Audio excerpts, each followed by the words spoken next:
Sa ngalan ng Ama at ng Anak at ng Espiritu Santo. Amen. Ang anghel ng Panginoon ay nagbalita kay Santa Maria. At siya ay naglihila ng Espiritu Santo. Aba, Ginoong Maria, napupuno ka ng grasya. Ang Panginoong Diyos ay sumasa iyo. Bukod kang pinagpala sa babaing lahat, at pinagpala naman ang iyong anak na si Jesus. Santa Maria, Ina ng Diyos, ipanalangin mo kaming makasalanan, ngayon at kung kami mamamatay. Amen. Narito ang alipin ng Panginoon. At nakipamuhay sa atin. Aba, Ginoong Maria, napupuno ka ng grasya. Ang Panginoong Diyos ay sumasa iyo. Bukod kang pinagpala sa babaing lahat, at pinagpala naman ang iyong anak na si Jesus. Santa Maria, Ina ng Diyos, ipanalangin mo kaming makasalanan, ngayon at kung kami mamamatay. Amen. At ang salita ay nagkatawang tao. At nakipamuhay sa atin. Aba, Ginoong Maria, napupuno ka ng grasya. Ang Panginoong Diyos ay sumasa iyo. Bukod kang pinagpala sa babaing lahat, at pinagpala naman ng iyong anak na si Jesus. Santa Maria, Ina ng Diyos, ipanalangin mo kaming makasalanan, ngayon at kung kami mamamatay. Amen. Ipanalangin mo kami, O Santa na Ina ng Diyos, nang kami maging dapat makinabang sa mga pangako ni Kristo. Manalangin tayo. Panginoon naming Diyos, kasihan mo nawa ang aming mga kaluluwa sa iyong mahal na grasya, at yayaman dahilan sa pamamalita ng anghel, ay nakilala namin ang pagkakatawang tao ni Jesucristong anak mo, pakundangan sa mahal na pasakit at pagkamatay niya sa krus. Papakinabangan mo kami ng kanyang pagkabuhay na mag-uli sa kadakilaan sa langit, sa pamamagitan ni Jesucristong aming Panginoon. Amen. Luwalhati sa Ama at sa Anak at sa Espiritu Santo. Kapara nung unang-una, ngayon magpakailanman, magpa sa walang hanggan. Amen.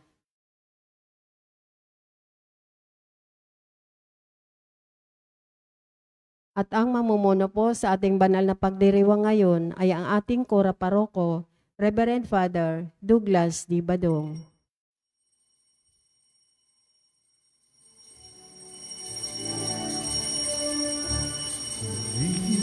Panginoon,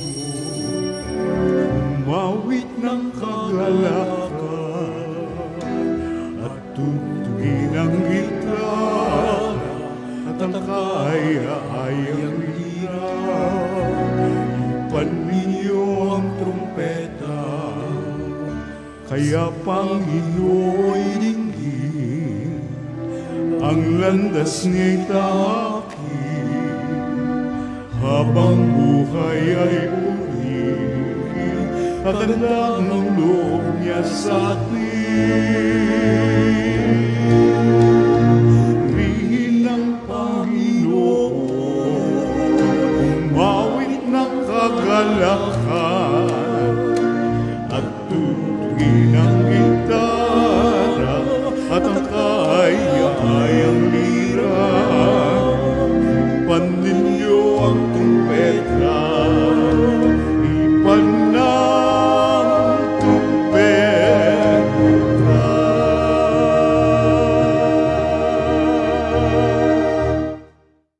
Sa ngalan ng Ama at ng Anak at ng Espiritu Santo. Amen. Ang pagpapala ng ating Panginoong Hesukristo, ang pag-ibig ng Diyos Ama, at ang pakikipagkaisa ng Espiritu Santo, naway sumainyong lahat. At sumaiyo rin.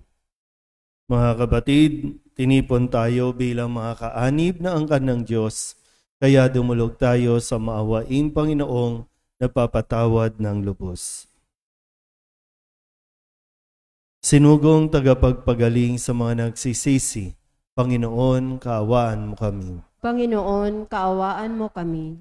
Dumating na tagapaganyayang mga makasalanay magsisi, Kristo, kaawaan mo kami. Kristo, kaawaan mo kami. Nakaluklok ka sa kanan ng Diyos Ama para ipamagitan kami.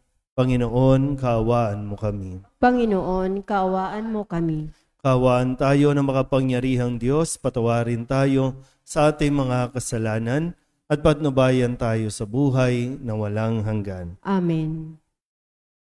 Manalangin tayo. Ama naming makapangyarihan, gawin mong lagi naming matapat na sundin ang loob mo upang kami wagas na makapaglingkod sa iyo. Sa pamamagitan ni Jesucristo, kasama ng Espiritu Santo, magpasawalang hanggan. Amen. Magsiupo ang lahat.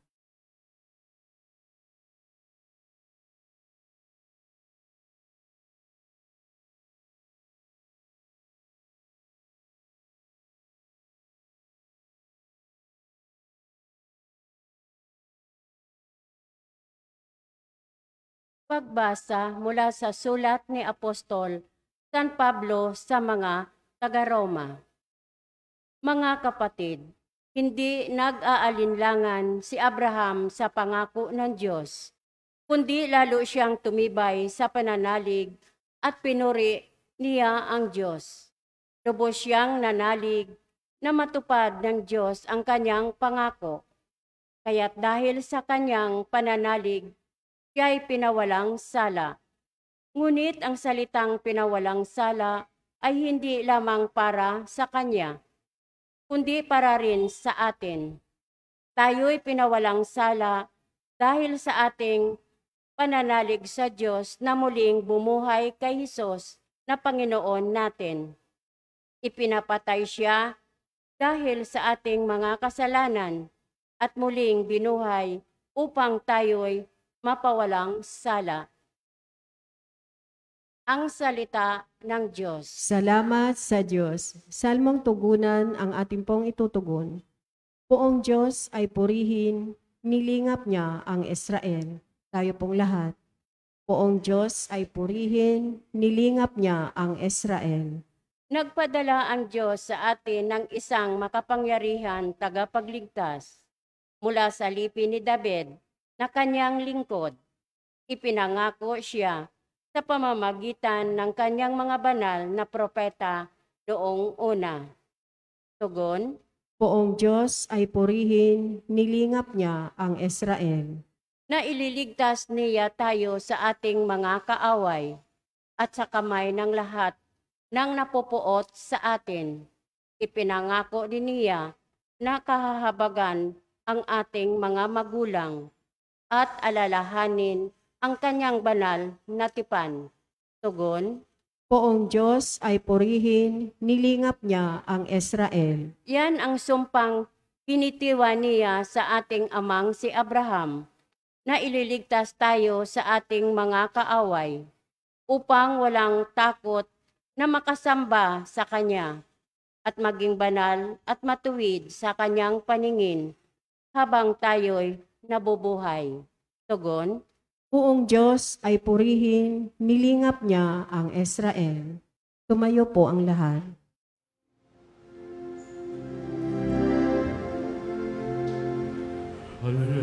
Alleluia, alleluia, alleluia. Purihin ang Diyos, alleluia.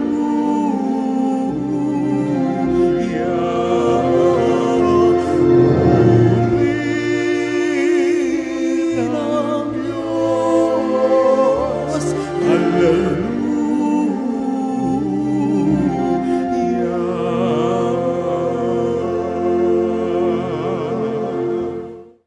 Sumainyo ang Panginoon. At sumaiyo rin. Ang mabuting balita ng Panginoon ayon kay San Lucas. Papuri sa iyo, Panginoon. Noong panahong iyon, sinabi kay Jesus ng isa sa mga tao, Guro, iutos nga po ninyo sa kapatid ko na ibigay sa akin ang bahagi ko sa aking mana. Sumagot siya, Ginoo, sino ang naglagay sa akin bilang hukom o tagapaghati ng mana ninyo? At sinabi niya sa kanilang lahat, Mag-ingat kayo sa lahat ng uri ng kasakiman, sapagkat ang buhay ng tao ay wala sa laki ng kayamanan. At pagkatapos ay isinalaysay ni Jesus ang talinghagang ito. Ang bukirin ng isang mayaman ay umani ng sagana. Kaya't nasabi niya sa sarili, ano ang gagawin ko? Wala na akong paglagyan ng aking ani. Gigibain ko ang aking mga kamalig at magtatayo ako ng lalong mas malalaki. Doon ko ilalagay ang aking ani at ari-arian. At sasabihin ko sa aking sarili, ayan, marami na akong ari-arian. Hindi na ako kukulangin habang buhay. Kaya't mamamahinga na lang ako. Kakain, iinom at magsasaya. Ngunit sinabi sa kanya ng Diyos, hangal, sa gabing ito'y babawian ka ng buhay. Kanino mapupunta ang mga bagay na inihanda mo? Ganyan ang sasapitin ng nagtitipon ng kayamanan para sa sarili, ngunit dukha naman sa paningin ng Diyos. Ang mabuting balita ng Panginoon. Pinupuri ka namin, Panginoong Hesukristo. Maupo po ang lahat. Isang magandang gabi po sa inyong lahat. Ngayon po ay Lunes sa ika-29 na linggo sa karaniwang panahon. Kung nakapagsimba kayo kahapon, linggo, ang isa sa mga maaalala natin doon, ang sabi ni Jesus, ibigay kay Cesar ang sa Cesar, ang sa Diyos ang sa Diyos. Ibig sabihin, mayroon tayong may tungkulin ang gobyerno para sa kanya mamamayan, mayroon din naman tungkulin ng simbahan para mas mailapit ang tao sa Diyos. Iyon ang kanilang gawain, ang simbahan at ang gobyerno. Malinaw po? Kaya sa pagpapatuloy, sabi dito, mayroong lumapit kay Jesus. Inutusan niya si Jesus at ang sabi niya ay sabihan yung kapatid niya para ibigay yung kanyang mana. Pero malinaw po dito, no, talagang consistent po, no, lagi si Kristo sa kanyang sinasabi at kinikilos. Kasi nung utusan po, pwede namang gawin talaga ni Jesus. Utusan niya yung isang tao na hatiin yung mana. Pero hindi yun ang concern niya. Trabaho yan ng pamahalaan. Kaya nga 'di ba sabi niya, sino ako para sino ang naglagay sa akin para maging hukom o tagapaghati ng mana ninyo? Hindi yan ang concern ko. Malinaw po ba? Kaya kung may mga ganitong issue tayo na iniiyak-iyak ninyo sa harapan ng Diyos, idinudulog ninyo sa harapan ng Diyos, iniluluhod nyo pa dahil lamang sa pag-aaway-away ng magkakapamilya at ang pinag-aawayan ay lupa. Yung mana, lupa, pera. Para bang pang, Lord, tulungan mo naman po ako kasi hindi ako binabayaran ng kapatid ko, umutang siya. Lord, tulungan mo naman po ako para mahati naman. Wag naman po yung kapatid ko sakim, gahaman sa lupa. O ngayon, kung papakinggan natin ng mabuti, bakit kayo sa akin lumalapit? Diba? May gobyerno, may barangay. Diyan nyo ayusin yan. Trabaho nila yan. Kasi kung lalapit tayo sa Diyos at ito ang concern, malinaw na tigilan mo na yan. Para ba ang maririnig natin kay Jesus, ipaubaya mo na. Kung kinuha sa iyo, hayaan mo na. Yun ang side ni Jesus. Marami sa atin, kinamamatayan yung pag-aaway-away ng lupa. Kala mo naman, napakalaking lupa. Ilan ba sa inyo, ilan ba sa atin yung pamilya, kung sa side ng magulang, sa side ng tatay, ng nanay, nagkakapatayan, nagkakasumpaan dahil lang sa lupa. Na kung tutuusin, pinaghirapan yan ng ninuno, pinaghirapan yan ng magulang nyo. Para sa kanila dapat yan para mamuhay naman sila na, di ba, pag nag-retire, maayos ang buhay nila. Tapos pag-aaway-awayan ng mga anak, mahiya naman tayo. Tapos lalapit tayo sa Diyos sa para bang aping-api tayo. Na po pwedeng, bakit yung pinag-aagawan? Diba, parang gano'n lang, no? Tingnan lang natin, no? Bakit hindi ka magtrabaho ng sarili mo? Umaasa ka sa mana. Umaasa ka sa makukuha mo. Bakit di ka magtrabaho? Bakit di ka magsumikap? Yung nanay mo nga, tatay mo, nagsumikap para makapagpundar. Tapos ikaw ngayon, aasa ka na lang doon sa pinaghirapan at pinagpaguran nila.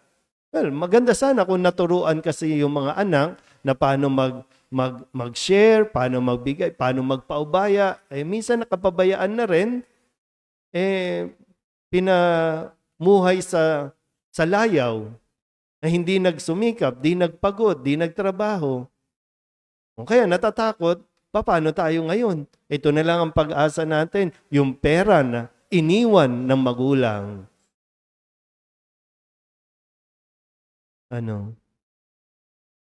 Kaya sabi, ikamamatay nyo yan. Kaya nga sabi dito, di ba, yung para mas maintindihan ng lalaki na kung ano ang kanya magiging desisyon, kasi dapat magdesisyon na itong lalaking ito nang naaayon sa turo ni Jesus. Kasi kahit makuha, para bang gano'n, no? Kahit makuha mo yung kalahati ng mana mo, paano ka nakakasiguradong buhay ka pa bukas? Diba sabi, hangal, kukunin ka na ng Diyos bukas. Yung mga inipon mo, pinagpaguran nyo, pinag-aawayan nyo, maiiwan lang din yan. Hindi nyo papakinabangan yan. Minsan di ko alam, no? Parang ang tao kasi talaga, kapag natukso, at hindi niya alam na natutokso na siya, yung mayroon na, pero gusto pa rin. No? Yung marami na, may lupa na, may bahay na gusto pa rin. Ayusin nyo na yan, no? Sa mga nanonood sa online, gumawa na kayo ng last will and testament. Pero alam nyo, tama, dapat yun. Ha? Kahit buhay pa, dapat, kung sakaling meron kayo, ha? O kung wala naman, huwag kayong mamblema. Hindi kayo kasali dito. No? Minsan pilingera din tayo, no? Ano ilang last will mo kung wala nga, di ba? Pero kung sakaling mayroon, di ba? Kung may lupa ka, dapat ngayon kausapin mo na yung mga anak mo, linawin mo na. Para alam na nila. Inaayos na yan kasi nga hindi natin alam. Ngayon, masigla. Bukas, wala na. Ano po yan, no? Hindi po yan sa yung bang pinangungunahan natin, kundi yung isang bahagi na kailangan maging handa ka. Ihanda mo. Kung nakapagpundar ka, may bahay at lupa ka, di ayusin mo na yung last will mo. No, para bang kung sakaling mamatay na ako at mayroon pa akong natitirang pera divided into, di tapos. Ngayon kung sakali, minsan kasi talaga may gano'n, no? May hindi mo alam kung paano siya nahubog. Meron talaga minsan sa kapamilya na nagiging selfish, no? Nagiging sakim. Yung hindi nakokontento sa share niya. Gusto niya yung mas malaki sa kanya. Ang values kasi na tinuturo ni Jesus, paubaya mo na sa kanya. Maubos din naman yan. Pero ikaw, pag nagsumikap ka, iyo yan. Hindi niya na makukuha yan. Iyo talaga yan. May mga bata dito, no? Bata pa lang, tinuturuan na paano magsumikap para sa kanila. Hindi pwedeng laging bigay ng bigay. Kasi pag nawala ang mga magulang, paano sila tatayo sa sarili nilang mga paa kung hindi sila naturuan? Malinaw ba? Magkakasakit kayo sa ginagawa ninyo. Isip kayo ng isip sa mga inutang sa inyo ng mismong kadugo mo. kung tutusin naman, wala na eh. Ano na lang yan, no? Di ba, no? Basta pag, hindi ko alam, no? Pero kung may kapatid na nagbayad, salamat. Pero kung hindi nagbayad, naku, hayaan nyo na.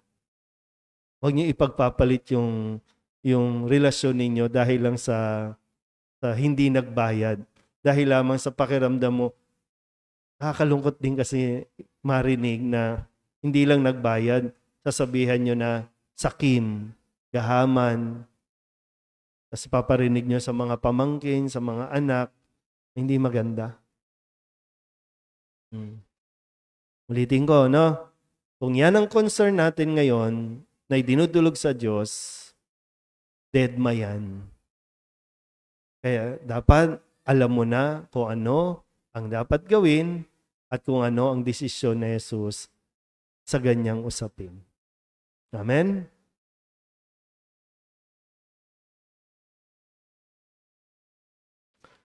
May pananalig na walang maliw sa pagkalinga ng Diyos sa atin. Buksan natin ang ating mga puso upang higit nating maunawaan ang mga bagay na mas dapat nating pahalagahan sa ating buhay. Ang ating itutugon, Ama, paunlarin mo kami sa iyong pamamaraan. Ama, paunlarin mo kami sa iyong pamamaraan.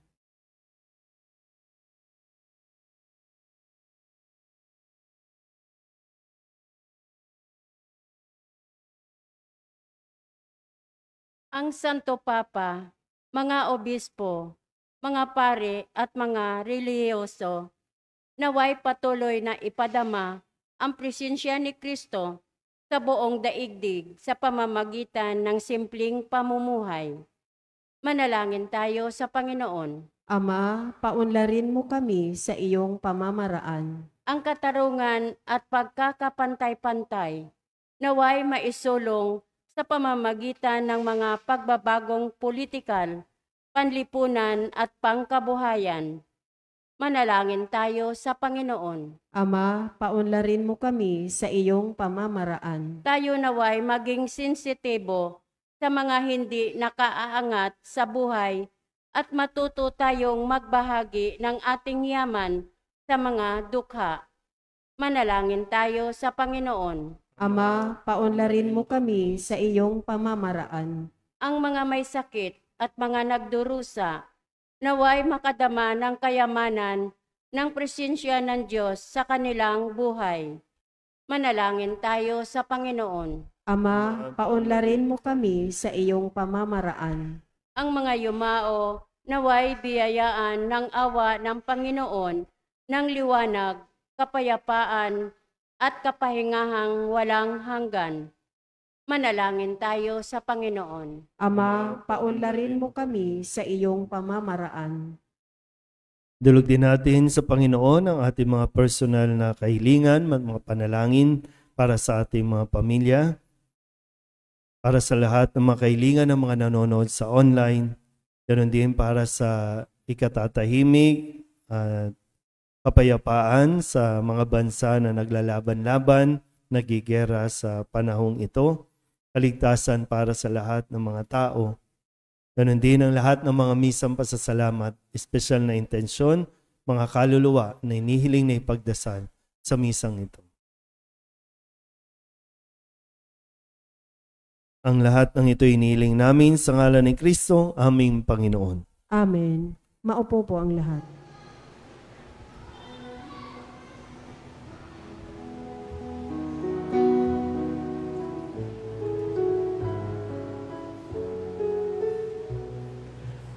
Himig mo ang awit ko, lahat ng ito'y nagmula sa iyo, muling ihahandog sa iyo, buong puso kong inaalay sa iyo.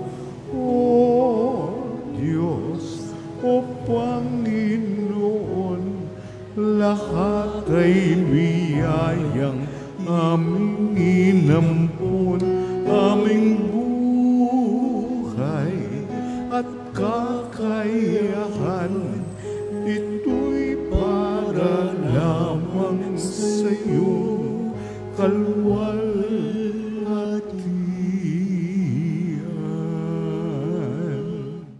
Manalangin kayo mga kapatid upang paghahain natin ay kalugdan ng Diyos amang makapangyarihan. Tanggapin nawa ng Panginoon itong paghahain sa iyong mga kamay, sa kapurihan niya at karangalan sa ating kapakinabangan at sa buong sambayanan niyang banal. Ama naming lumikha, ipagkaloob mong ikaw ay aming kusang mapaglingkuran sa paghahain namin ng mga alay na iyong bigay upang kami dalisayin ng iyong pagmamahal sa paglilingkod namin ngayong ginaganap ang banal na pagdiriwang sa pamamagitan ni Jesucristo kasama ng Espiritu Santo magpasawalang hanggan. Amen. Sumainyo ang Panginoon. At sumaiyo rin. Itaas sa Diyos ang inyong puso at diwa. Itinaas na namin sa Panginoon. Pasalamatan natin ang Panginoong ating Diyos. Marapat na siya ay pasalamatan. Ama naming makapangyarihan, tunay nga marapan na ikaw ay aming pasalamatan. Ikinalugod mong likain ang sanlibutan na iyong pinagbabago at idinarangal sa pamamagitan ng iyong anak na kinalulugdan, kaya't utang na loob ng iyong mga itinatangi at ng mga banal na kapiling mong lagi ang iyong paggiliw at pagkakandili. Kaya kaysa ng mga anghel nagsisiawin ng papuri sa iyo na walang humpay sa kalangitan, kami nagbubunyi sa iyong kadakilaan.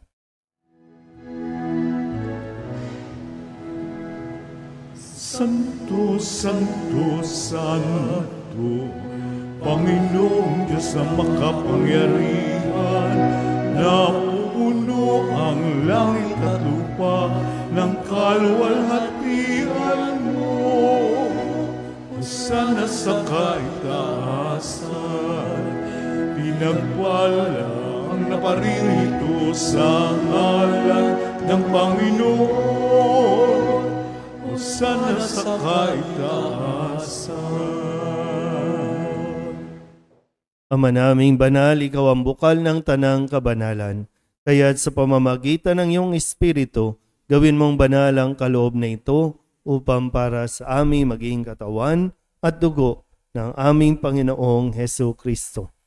Bago niya pinagtiis ang kusang loob na maging handog, inawakan niya ang tinapay, pinasalamatan kaniya, pinaghati-hati niya iyon, iniabot sa kanyang mga alagad at sinabi, "Tanggapin ninyong lahat ito at kanin, ito ang aking katawan na ihahandog para sa inyo."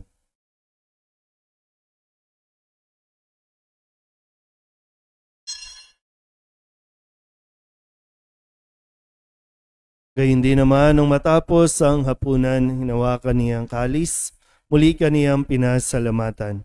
Iniabot niya ang kalis sa kanyang mga alagad at sinabi, "Tanggapin ninyong lahat ito at inumin. Ito ang kalis ng aking dugo, ng bago at walang hanggang tipan. Ang aking dugo na ibubuhos para sa inyo at para sa lahat, sa ikapagpapatawad ng mga kasalanan. Gawin ninyo ito sa pag-alaala sa akin."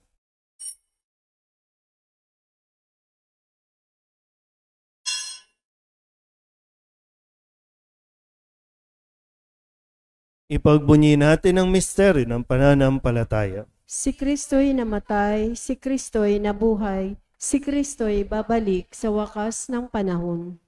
Ama, ginagawa namin ngayon ang pag-alaala sa pagkamatay at muling pagkabuhay ng iyong anak, kaya tiniaalay namin sa iyo ang tinapay na nagbibigay buhay at ang kalis na nagkakaloob ng kaligtasan.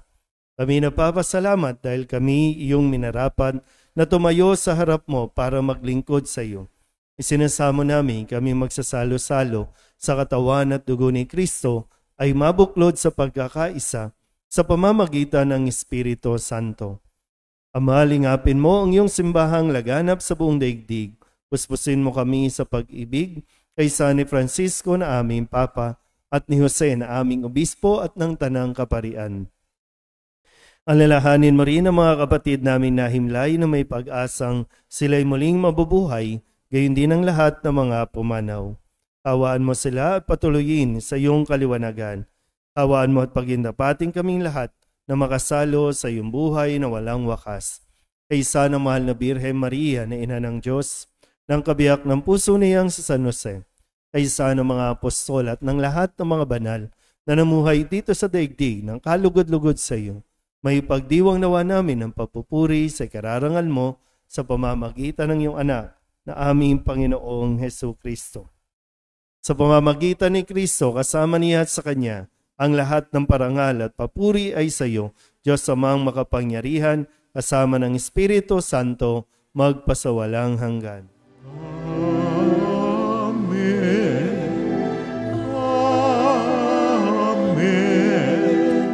Amen.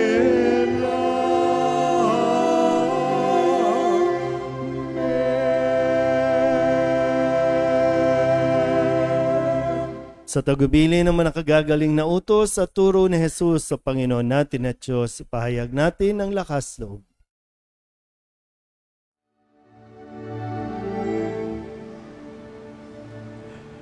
Ama namin, sumasalangit ka, sambahin ang ngalan mo. Mapasa amin ang kaharian mo, sundin ang loob mo. Dito sa lupa, para ng sa langit, bigyan mo kami ngayon ng aming kakanin. Sa araw-araw at patawarin mo kami sa aming mga sala, para ng pagpapatawad namin sa nagkakasala sa amin. At huwag mo kaming ipahintulot sa tukso, at iadya mo kami sa lahat ng masama. Hinihiling namin kami ihadya sa lahat ng masama, pagkalooban ng kapayapaan araw-araw, iligtas sa kasalanan, at ilayo sa lahat ng kapahamakan, samantalang aming pinananabikan ang dakilang araw ng pagpapahayag ng tagapagligtas naming sa Jesucristo. Sapagkat iyo ang kaharian at ang kapangyarihan at ang kapurihan magpakailanman. Amen. Panginoong Jesucristo, sinabi mo sa iyong mga apostol, kapayapaan ang iniiwan ko sa inyo, ang aking kapayapaan ang binibigay ko sa inyo. Tunghayan mo ang aming pananampalataya at huwag ang aming mga pagkakasala. Pagkalooban mo kami ng kapayapaan at pagkakaisa ayon sa iyong kalooban, kasama ng Espiritu Santo, magpasawalang hanggan. Amen. Ang kapayapaan ng Panginoon ay laging sumainyo. At sumaiyo rin. Magbigayan po tayo ng kapayapaan sa isa't isa.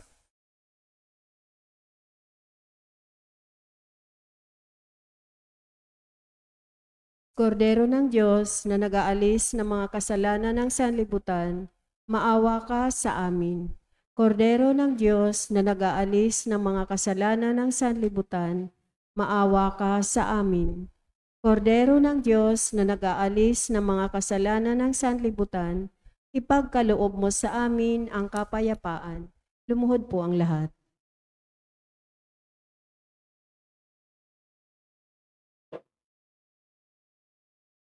Ito ang kordero ng Diyos.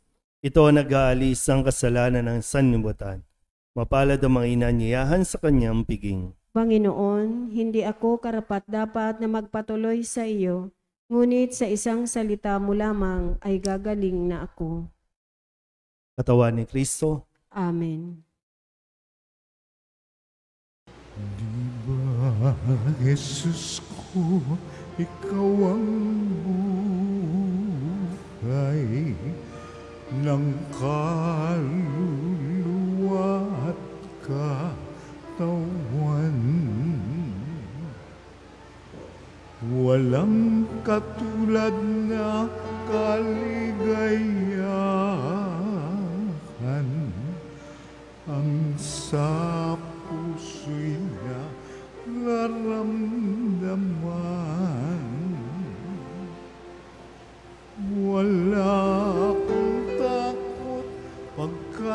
ikaw ay nariyan. Alam ko ring ako ay di mo pababayaan. Mayroon pa ba kaya kung dapat pangambahan maliban sa aking mga pagkukulang?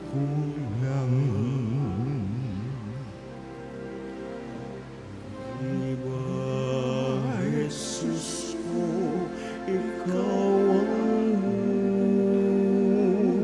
buhay ng kaluluwa at katawan.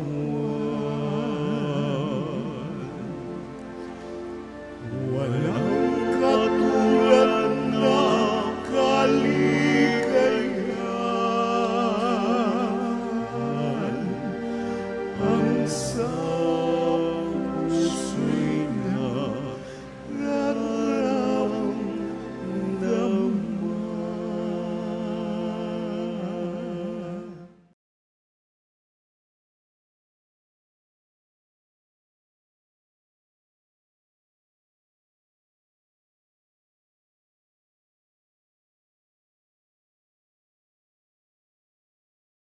Manalangin tayo. Ama naming mapagmahal, gawin mong sa aming banal na pakikinabang, kami ngayon ay iyong matulungan at mahubog para mamuhay sa kalangitan sa pamamagitan ni Jesucristo kasama ng Espiritu Santo magpasawalang hanggan. Amen. Sumainyo ang Panginoon At sumaiyo rin. at pagpalain kayo ng makapangyarihang Diyos, Ama at Anak, Espiritu Santo. Amen. Tapos sa banal na misa, humayo tayo sa kapayapaan ni Kristo. Salamat sa Diyos. Magandang gabi po.